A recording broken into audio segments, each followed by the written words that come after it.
My recollection of 1st of September 1962 was a morning when things were still being put together and the clock ticking down to that moment in which we knew there was to be a live presentation from the studio.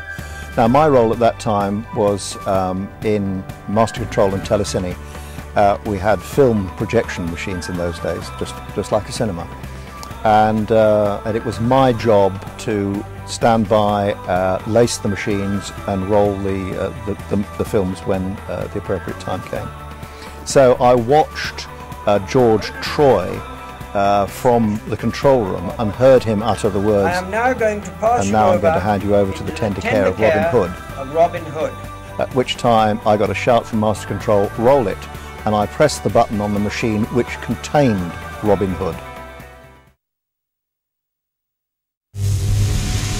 We began to hear in the early 70s of a new form of technology which was revolutionizing news gathering.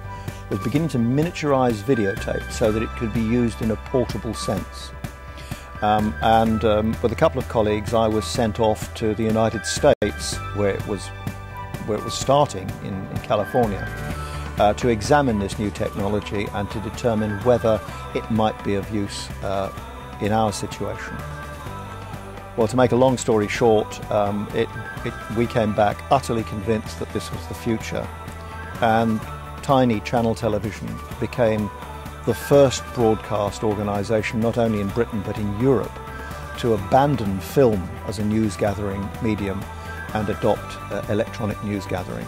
I think I was very proud to be associated with that, and it was very interesting to have the big companies, from the BBC through all the ITV companies, beating a path to our door to see how it was done and to learn from us.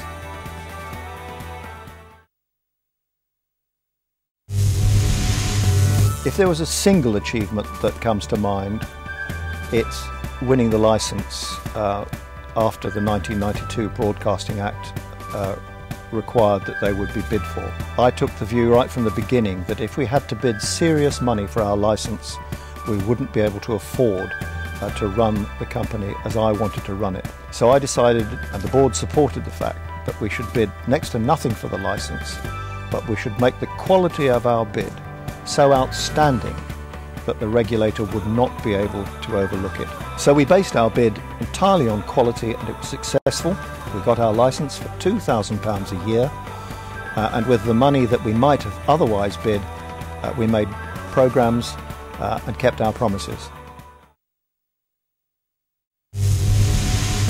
In our earliest days, of course, and for many years, we had on-screen continuity announcers. The first two continuity announcers were June Orley and Francis Hammond. Francis Hammond, of course, went on to be deputy bailiff, whereas June Orley, then and later, was as good as any continuity announcer anywhere else on English-speaking television. She was an absolute star and too good for us, but fortunately she stayed. In the very early days, and I'm talking about 1962, 1963, we did feel a bit like a poor relation. I don't know why we felt that. I suppose it was just the fact that we were the smallest, and we sort of assumed that everybody was better than us because they had more money than us. But later I came to realise that our inventiveness, which was forced on us by the fact that we didn't have the resources, made us every bit as good as everyone else and better than many. And did we stand shoulder to shoulder with the rest of the ITV companies? Yes, of course we did. And I think they recognised that in certain areas we had something to teach them. I think they were all a bit surprised after we'd been on the air 5 years and more that we were still here. How on earth could we make it work with such a small audience, a handful of islands with tiny populations, having their own ITV station? It can't work, but it did. And 50 years on, it's still working. And that defines something about the spirit of what makes channel television special. There was a certain amount of scepticism about channel television. Would it succeed? Would it make any money? Bear in mind, there had never been an ITV region as small as this. And shortly after Channel went on the air, another station called Wales West and North went on the air and went belly up within months because it couldn't make the financial equation work. So this is the smallest by far that had ever been attempted.